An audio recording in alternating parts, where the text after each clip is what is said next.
আজকালকার বড় একা লাগে, বিষণ্ণ লাগে। চোখের সামনে চেনা মানুষগুলো, ভালোবাসার মানুষগুলো কেমন জানি হারিয়ে যাচ্ছে। এ তো কিছুদিন আগে, মানে কয়েক বছর আগে কোভিডের সময় রোহিতদা হঠাৎ করে চলে গেলেন। রোজ সকালে একটা করে ফোন, কেমন আছো সুমি, দীর্ঘক্ষণ কথাবার্তা, খোঁজ খবর নিতেন, কত সুখ দুঃখের গল্প হতো।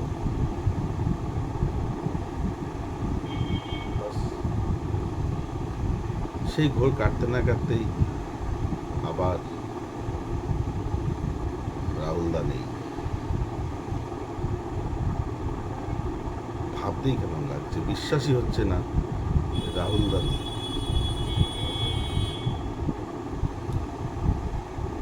একদম বড় দাদার মতন রাহুলদা আমাকে ভালোবাসতেন। রাহুলদার সঙ্গে প্রথম পরিচয় আগে সেই 84-85 ওই সময় পাড়াগতভাবে। তারপরে আস্তে আস্তে ঘনিষ্ঠতা বাড়ল, রাহুলদার পরিবারের সঙ্গে যুক্ত হলাম। তারও পেরিয়ে বেশ কয়েক বছর বাদে 96 সালে তখন আমি একটা কাগজের কোথায় বঙ্গলোকে কাজ করি, রাহুলদা দল করে, সে টেলিভিশন মিডিয়া গল্প। তারপরে বেশ কয়েক বছর বাদে রাহুলদার সঙ্গে একসঙ্গে কর্মসূত্রে লিপ্ত হই। আকাশ বার্তা চালু হলো, রাহুলদা ডিপার্টমেন্টে আমি কাজ করি। তখন চ্যানেলটাকে খুব একটা বিশেষ কেউ জানতো না, নামও জানতো না, কিন্তু রাহুলদার ওই প্রোগ্রাম আকাশে ডিগবাজি চ্যানেলটাকে সবার কাছে খুব পপুলার করলো। তারপরে একে একে আকাশ বার্তা, সেখান থেকে আমরা চলে যাই খাস খবর। খাস খবর থেকে খাস খবরে কি রাহুলদা সেই জব যেটা হয় আর কি, আকাশ বার্তা কিছুদিন পরে রাহুলদার সঙ্গে মতবিরোধ। রাহুলদা নিজের অমতে বা মাথা নিচু করে কখনো কোথাও কাজ করে, তাতে হয়তো অনেক কিছু হারিয়েছে, বেকারত্ব হয়েছে, পয়সার অভাব হয়েছে, কিন্তু শটান বেরিয়ে গেছে, বেরিয়ে গিয়ে আবার আরেক জায়গায়। তো আমার রাহুলদা বললেন চ এবার আকাশ ছেড়ে আমরা খাস খবরে যাই। খাস খবরে গিয়ে রোহিতদার সঙ্গে কথাবার্তা হলো, বলতো তোমরা জয়েন করো। এবং রাহুলদা আসা মানেই তো নতুন কিছু, নতুন ভাবনা, নতুন প্রোগ্রামের একটা ব্যাপার। তো সেই খাস খবরে শুরু হলো খাস কলকাতা নামে একটা প্রোগ্রাম।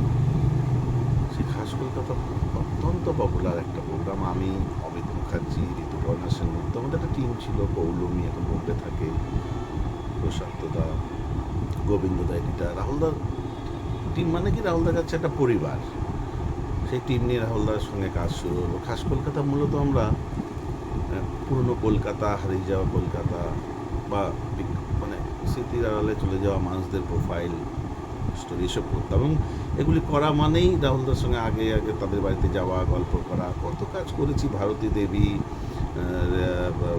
আমাদের মেনকা দেবী, আমাদের রেখা, রাখি গুলজারের হাজব্যান্ড সম্মত অজয় কর। তারপরে একদিন বলেছ চেতলায় যাই, চেতলা দেখলাম একটা খাটিয়ার মধ্যে, একটা বস্তির মধ্যে, বলে গণসঙ্গীতের বিখ্যাত লোক সুরেশ বিশ্বাস, পৃথ্বীশ গাঙ্গুলি, আরও কত লোকের যে প্রোফাইল শ্যুট করা হয়েছে। যাই হোক, তখনও রাহুলদা দেখতাম সমাজের খুব, যাদের খোঁজ কেউ রাখে না, পিছিয়ে পড়া লোক, অথচ দারুণ তারা কাজ করে, তাদেরকে কীভাবে রাহুলদা তাদেরকে লাইমলাইটে নিয়ে আসবে, তাদের শুটিং করবে করে, এটা রাহুলদার মধ্যে অদ্ভুত একটা প্রবণতা ছিল। সে মানে সেখান থেকে আরও অনেক প্রোগ্রাম। যা খাস কলকাতা রেনবোর থেকে আমাদের বিদায় নেওয়ার পর আমরা, রাহুলদা আবার নতুন প্রজেক্ট, নতুন কোম্পানি খুললো, যে মহান্তিদা বিখ্যাত এডিটার, মিন্ময় নন্দী, মৃণাল সেনের এডিটার, রাহুলদা এরা মিলে অ্যাক্সেস 4 বলে একটা কোম্পানি খুললেন লেক গার্ডেন্সে। সেই কোম্পানির কাজ রাহুলদা আবার প্ল্যানিং, অসাধারণ প্রোগ্রাম, পাড়ায় পাড়ায় পুজোর লড়াই। রাহুলদা বলে চ তো, অমর ঘোষের কাছে, সরকারি মালিকের কাছে গেলাম। রাহুলদা কথাবার্তা বলে অমরদার সঙ্গে আমার খুব ভালো পরিচয় ছিল। সে রিভলভিং স্টেজ কলকাতার মধ্যে, নিচ থেকে রাউন্ড হয়ে ঘুরতে ঘুরতে উপরে ওঠে। সেখানে চারিদিকে গ্যালারিতে দর্শক বসবে। ফাইবারে সমীর রাইসের একটা পুজোর মূর্তি ছিল, সেটাকে লাইটিং করে অসাধারণ, তার সেট লাইট ডিজাইন ভাবা যায় না। পাড়ায় পাড়ায় পুজোর লড়াই। যাই হোক, দূরদর্শনে সেটা দেখানো হতো। সেখান থেকে আবার অ্যাক্সেস প্রসেস, আবার আমরা আসলাম তারাতে। যা হয়, তারাতে কিছুদিন যাওয়ার পর রাহুলদা, আমি তারপরে রয়ে গেলাম আমি 9X দিল্লিতে, আর রাহুলদা চলে গেল 24 ঘন্টায় অভিজ্ঞতার ডাকে প্রোগ্রামিংয়ের দায়িত্বে। 24 ঘন্টা গিয়েও আমার নতুনত্ব। সেই প্রান্তিক মানুষ, পিছিয়ে পড়া, যাদের খোঁজ কেউ রাখে না, গ্রামের প্রত্যন্ত গ্রামের মানুষদের অসাধারণ কাজ, তাদের উপর শুটিং করে তাদেরকে এনে শহরের পাশ কোনো মঞ্চ করে তাদের হাতে প্রাইজ তুলে দেওয়া এবং তাদেরকে লাইমলাইটে আনা, এই কাজটা যে কত মানে ভেতর থেকে করা দরকার, করতে হয়, ভাবা দরকার, সেটা রাহুলদা করে দেখিয়েছে। এবং তারা অনেকেই রাষ্ট্রপতি পুরস্কারের জন্য পরবর্তীকালে হয়তো দিল্লিতে ডাকও পেয়েছেন। এই ছিল রাহুলদার ভাবনা। আরও অনেক কাজ বলে শেষ করার উপায় নেই, যাই হোক সংক্ষেপে আমি বলি। সেই ভাবনা থেকেই রাহুলদার পথ চলা, এগিয়ে চলা। আর কাজের পরে একটা অদ্ভুত আমাদের আনন্দ। রাহুলদা চ চ চ চ চ বিখ্যাত সব মানুষদের বাড়ি না আমাকে নিয়ে যেত। নিয়ে গিয়ে দেখতাম অবাক হয়ে, তাদের সঙ্গে আড্ডা, শিল্পী, সাহিত্যিক, কার বাড়ি না যায়নি। হ্যাঁ, বিভিন্ন চেনা অচেনা জায়গায় রাহুলদার সাথে ঘুরে বেরিয়েছি। কত রকম অভিজ্ঞতা, কত রকম তার যে একদম নির্যাস, মানে একদম